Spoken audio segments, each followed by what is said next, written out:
Saludamos a Andrés Jaramillo, consultor político. Vamos a hablar sobre algunos temas interesantes, uno de ellos la libertad de expresión y también la situación política que vive actualmente el país de cara a las elecciones que se vienen en pocos meses. ¿Cómo está, estimado Andrés? Bienvenido a Saracay. Muchísimas gracias, Edwin. Un saludo cordial desde la capital, desde Quito, a todas las personas que ahora mismo están ya sintonizando el canal. Ayer se suscitó algo que llamó la atención a los ciudadanos. Hubo mucho movimiento en el tema de las redes sociales principalmente, que es el termómetro que tenemos allí a la mano para revisar algunos datos, y es la portada en blanco de Diario Expreso. ¿Qué lectura le das a este tema, Andrés? Es un síntoma que debería preocuparnos a todos porque precisamente da cuenta del momento político, pero también del momento de peligro que tiene la libertad de prensa y la libertad de opinión también en el Ecuador. Lo que está pasando con Diario Expreso en estos momentos y que ha sido de alguna manera canalizado por el gobierno nacional es algo que puede pasarnos a cualquiera. Mañana le puede pasar a Saracay, ojalá no ocurra, pero mañana te puede pasar a ti, me puede pasar a mí o puede pasar a cualquier persona. Es decir, que alguien o un grupo o un medio de comunicación ejerza su rol frente al poder y sea crítico, denuncie irregularidades, como lo ha hecho en su momento Diario Expreso, denuncie corrupción pública y que objeto de esa responsabilidad que tiene con la ciudadanía termine siendo acorralado o hayan los intentos precisamente por arrebatarle a Expreso la posibilidad de tener una voz frente a lo que está pasando en el país. ¿En qué proceso está Diario Expreso en lo que tiene que ver a su circulación diaria? Hay dos momentos importantes en Expreso, hablando en términos administrativos y que tienen que ver con este contexto. El primero en febrero, en donde se anunció que Diario Expreso iba a ser intervenido por Superintendencia de Compañías. Esto se vio ya como una intimidación al periódico que había publicado a lo largo de los meses y el tiempo en el que está el actual gobierno varias denuncias como las vinculadas al sector eléctrico, las vinculadas al sector judicial, y también recordemos que el caso de Olón, en donde se pretendía, a través de la vicepresidenta Leonia Balbonesi, construir una urbanización en una zona protegida, también fue una de las investigaciones que incomodó al poder a partir de las publicaciones del Expreso. Hay un segundo momento a partir de esta intervención de la Superintendencia de Compañías que trascendió esta semana, y es que existe el intento, al menos así lo ha denunciado Expreso, de apoderarse del 40% de las acciones de ese medio de comunicación. ¿Qué implicaría en la práctica eso? Que sectores vinculados al gobierno se hagan o adquieran este porcentaje de acciones para poder cambiar la línea editorial y que no sea incómoda para el gobierno. Este tipo de prácticas se ha venido realizando de manera esquemática, ¿no?, en este gobierno, porque hay algunos medios que pasaron de ser críticos a ser aliados, visiblemente. Efectivamente, es parte de una estrategia comunicacional que comenzó con la creación de pseudomedios de comunicación que operan como tal, pero que en la práctica son cajas de resonancia de los mensajes y de las líneas que establece el gobierno.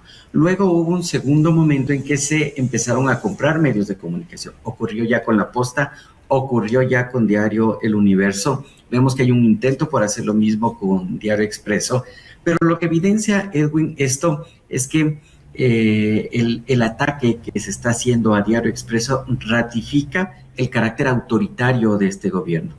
Frente a la poca gestión, lo que se procura es imposición de una línea editorial, imposición de una realidad que contrasta con lo que estamos viendo en el día a día los ecuatorianos y que por supuesto desdice de un carácter democrático o de lo que debería ser el quehacer de un presidente frente a la crítica y frente a el rol que deben cumplir los medios de comunicación. Los medios de comunicación no deben aplaudirle, no es un círculo cercano ni son tampoco sirenas que deben cantarle al oído. Los medios de comunicación están para eso, para ser incómodos con el poder. Estimado Andrés, ¿qué pasa o qué dicen las organizaciones internacionales? ¿Se han reportado? ¿Ha habido algún tipo de comunicado al respecto, no únicamente de esto, sino de algunos temas que bien mencionas tú que ya han venido sucediendo? Por supuesto, se han dado graves alertas, creo yo que incluso alertas que han sido o han tenido mucho más eco afuera que dentro, contradictoriamente. La Sociedad Interamericana de Prensa, por ejemplo, ha hecho o se ha manifestado en este sentido, planteando esta alerta a la democracia, a la institucionalidad en el país, así como otros organismos que se han unido. La portada en blanco de ayer que mencionabas fue una noticia que dio la vuelta al mundo, fue recogida por periódicos en Estados Unidos, en Colombia, en Europa, y de alguna manera da cuenta precisamente del pulso que estamos viviendo en el Ecuador. Es decir, la gente votó con la esperanza de que puede existir un modelo diferente, que puede existir un modelo menos autoritario, que puede existir un modelo que procure la defensa y el respeto a los derechos básicos y mínimos. No se está encontrando con esto.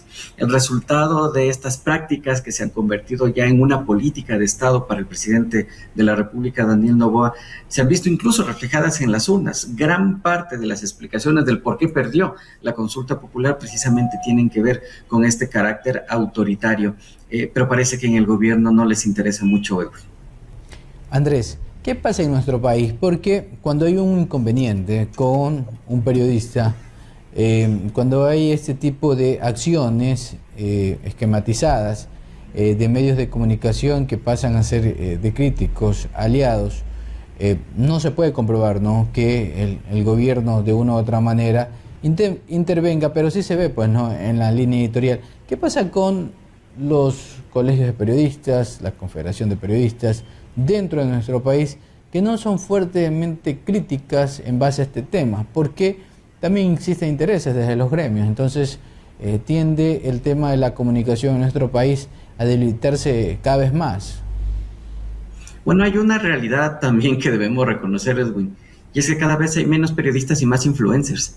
En este sentido, ¿a quién agremias o a quién agrupas? Si cada vez los periodistas son pocos, porque la ola digital se dedica en otras cosas, porque se han retirado, porque cada vez hay menos apuesta por la juventud, por este tipo de carreras que son fundamentales en estos tiempos. Pero por otro lado, también el Ecuador viene de un proceso de división, un proceso de compra de gremios y un proceso en el que se dinamitó la organización gremial, y eso incluye a los periodistas. Se crearon organismos paralelos siempre vinculados a los gobiernos de turno para que puedan romper y puedan dividir al gremio de los periodistas y de los comunicadores, y eso también ha afectado. Esto que está pasando no es nuevo, porque, ojo, no se trata de una crítica a este gobierno para recuperar o para intentar posicionar lo que pasó en gobiernos anteriores. Recordemos que en el 2011 ocurrió algo muy similar frente a un juicio que estuvo a punto de acabar con la vida institucional de El Universo. En ese momento, El Universo también publicó una portada en blanco. Entonces ellos hablaban, o el titular de esa portada en blanco era "Condenados", y hacían referencia precisamente a esta multa que amenazaba la vida de Diario El Universo. Hoy lo estamos viendo con Diario El Universo. Así es que la crítica a esta censura, a este autoritarismo, no solamente con este gobierno, es también con el gobierno anterior, y es también un llamado para que la ciudadanía se involucre, porque, insisto, hoy puede estar ocurriendo con El Universo, mañana puede estar pasando con cualquier medio de comunicación, con cualquier persona o cualquier persona que pueda manifestarse reclamando derechos o haciendo notar las cosas que este gobierno está haciendo mal.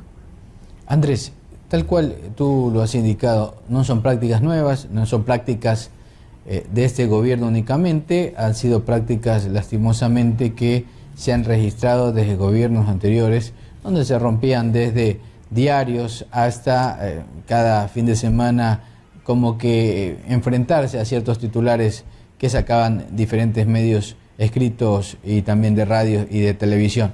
Pero este tipo de situaciones que se viven y que el ciudadano común las recepta, ¿qué tanto recepta y qué tan productiva es para el gobierno de turno ejecutar este tipo de acciones en base a los intereses propios que tiene el gobierno y a los intereses ciudadanos que también los identifica?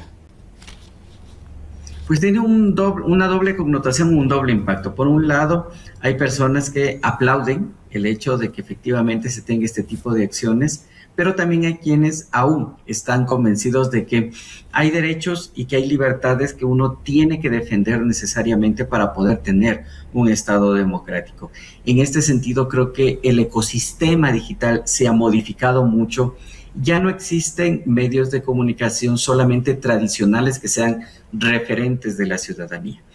Y de hecho, uno de los actores, cuando nosotros solemos hacer las encuestas de posicionamiento digital, menos valorados por la ciudadanía son precisamente los medios de comunicación. En parte porque estos, entre comillas, pseudomedios de comunicación que se han creado con una lógica clarísima, con una línea editorial clarísima para hacer cajas de resonancia de los y altavoces del poder, lo que han hecho es ensuciar el ecosistema digital, ¿sí? Y fortalecer la idea de que efectivamente los medios de comunicación no sirven a los intereses de la ciudadanía, sino a los intereses de quien tiene el poder.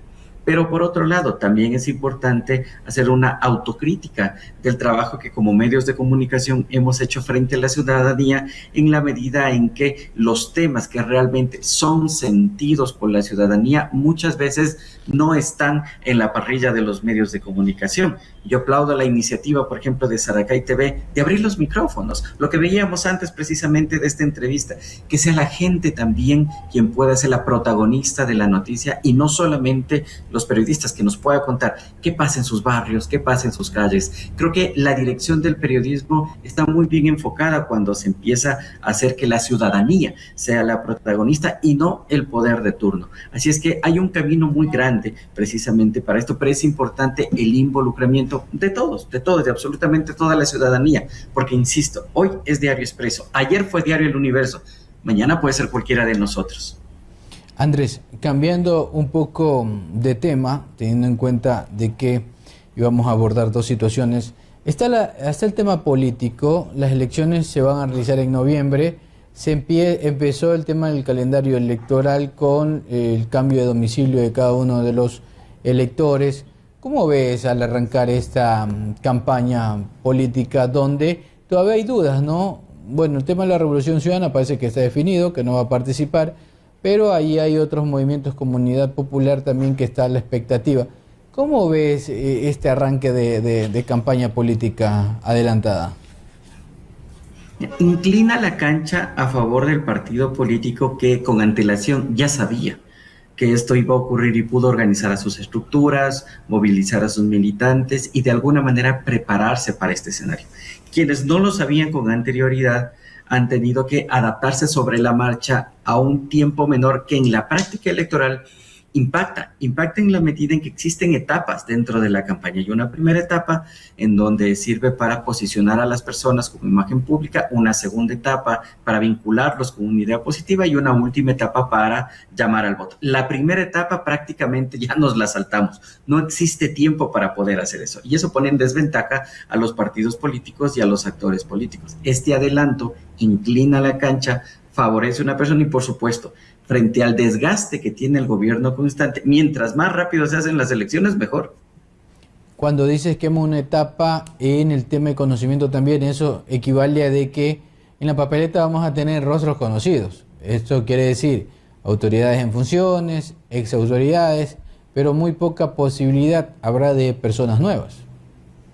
O de una tercera vía. Exacto. De una tercera vía que no necesariamente apela a las polarizaciones de correísmo, anticorreísmo, de novoísmo y antenovoísmo. Esta posibilidad queda cerrada prácticamente para estas elecciones porque también los movimientos de alguna manera sienten que tienen una espada de Damocles encima. Si de pronto por ahí se mueven con una opción política que no coincide con el poder de turno, pues existe ya esta percepción y este miedo de que en cualquier momento pueden cerrar el movimiento, pueden cerrar el partido con o sin justificación. Andrés, yo analizaba un tema sobre la situación de representatividad en lo que tiene que ver también a la compra de votos, como se conoce criollamente, porque los candidatos que más regalan son quienes tienen más opciones, por una u otra razón, por el acercamiento que puede ser en el territorio, pero los ciudadanos tienen que buscar también quién les pueda representar, más que quien les pueda comprar. Exactamente. Pero hemos visto que afortunadamente esta tendencia a votar por quien te regala más cosas se va quedando en un nicho o en un segmento de lectores mucho mayor. Es decir, las personas de 40, 50, 60 años en adelante todavía sienten que ese gesto de que alguien les regale algo es una suerte de deuda social, emocional para poder votar. Las generaciones nuevas, los votantes nuevos, afortunadamente ya no conectan tanto con esta idea de voto por regalo. Y esto me parece que es muy importante porque abre la paleta electoral para que no solamente puedan estar en el ojo público estas personas que regalan, sino que también puedan eventualmente en estas generaciones de votantes que cada vez son mayores en el padrón electoral, pues cambiar la lógica y que efectivamente no entre solamente quien entregue cosas, sino la gente que de alguna manera empatice o conecte con las necesidades de estos nuevos electores. Allí, ¿qué porcentaje ha ido en incremento el tema de las redes sociales y plataformas digitales para la campaña? Una campaña tan corta, ¿no?, que no vas a alcanzar a llegar al territorio en su totalidad. 18 millones de ecuatorianos, de esos 18 millones, 15 millones están conectados de alguna manera a Internet, ya sea por sus tablets, por sus teléfonos o por sus computadores. Y de esos 15 millones, el 74% ya está conectado a redes sociales, y no solamente para informarse, para tomar decisiones. La gente mira lo que pasa en las plataformas digitales y en función de eso decide el voto, decide qué comer, decide qué preparar, decide qué música escuchar, decide cosas de la vida cotidiana. Así es que es un impacto muy fuerte el que está teniendo el tema digital, que se va incrementando por varios factores, ¿no? El de la inseguridad, por ejemplo.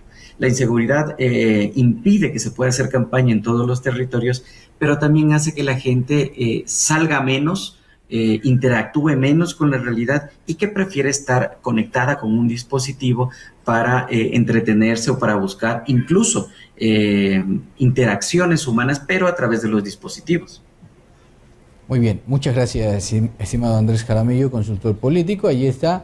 Datos importantes, criterios que nos ha dado sobre la libertad de expresión y sobre este inconveniente que está pasando Expreso, Diario Expreso, y también sobre la situación política, teniendo en cuenta que en noviembre ya tenemos que ir a las urnas a elegir alcaldes, prefectos, gobiernos parroquiales y también los miembros del Consejo de Participación Ciudadana y Control Social. No hay que olvidarse de ese tema no menos importante.